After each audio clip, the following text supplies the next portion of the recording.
চাঁদের বুড়ির গল্প বাঙালি লোককথার একটি চমৎকার উদাহরণ, যা শিশুদের মধ্যে খুবই জনপ্রিয়। অনেক দিন আগে এক বুড়ি তার মাটির হাঁড়ি নিয়ে চাঁদে বাস করতে শুরু করে।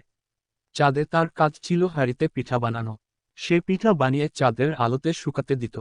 তার তৈরি পিঠা এতই মজাদার ছিল যে পৃথিবীর শিশুরা রাতে চাঁদের দিকে তাকিয়ে সেই পিঠার স্বপ্ন দেখত।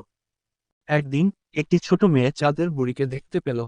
সে বুড়িকে বলল, আমাকে তোমার কাছে নিয়ে চলো, আমি তোমার পিঠা খেতে চাই।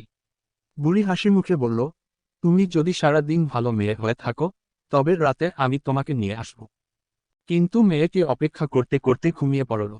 চাঁদের বুড়ি তার মাটির হাঁড়ি নিয়ে আসল, কিন্তু মেয়েটি জেগে ছিল না বলে বুড়ি তাকে নিতে পারল না।